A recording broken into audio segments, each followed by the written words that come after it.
He went as fast as the boat could go. I mean, if it'd go 50, it'd go 50.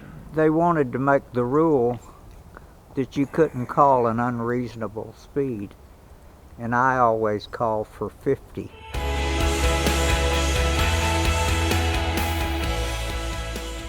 Well, I started skiing about 68, 69.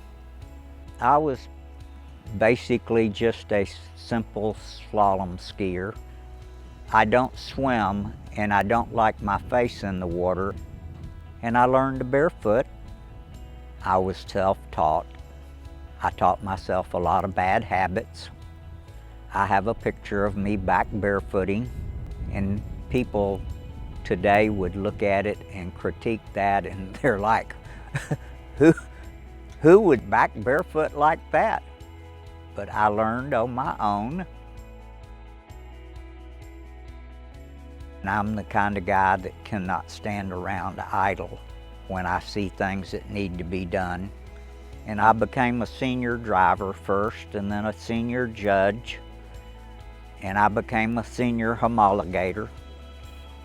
I had 20 years of world championships that I went as an official, a coach, or a manager, or a judge, something. Sylvia got involved. She was judging, she was scoring. She became the vice president. And I said, "You need to run for president." And she said, "Oh no, you give me enough hard time about how things are going as the vice president. You run." So I ran for president. I won. And she continued working in the sport, and she probably deserves this honor as much as I do.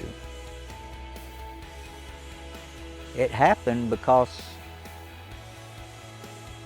I'd set a couple of national records for senior men, and all of a sudden I thought I was invincible. And when you think you're invincible, you find out the water gets very hard at 50 miles an hour. And I fell. My son was 13 at the time, I believe. He's driving the boat, and he told me, "Dad, get in the boat, there's no water to barefoot in."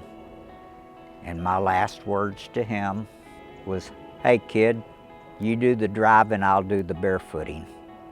And about 30 seconds later, I'm laying in the water with my neck broke in 2 places and paralyzed.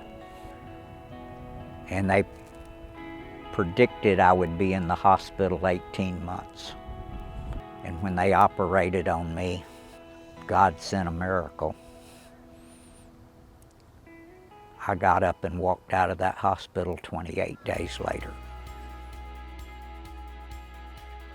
He and I teamed up with the first 2 Barefoot Nautiques that was put on a promotional program. You know, I think Don deserves to be in the Hall of Fame because he has devoted his heart and soul to barefooting. He promoted barefooting to more than anything else. He didn't promote himself. He was for barefooting to become a big major sport as much as it could be, you know. And I mean, he gave his life and soul, in his neck even, you know, he almost died barefooting. Well, I would hope that people could remember me as a very hard-working, devoted person to excellence. I may not be the most likable guy, the most handsome guy, or the tallest guy, but I'd like them to remember me that I had a heart and a passion for barefoot water skiing.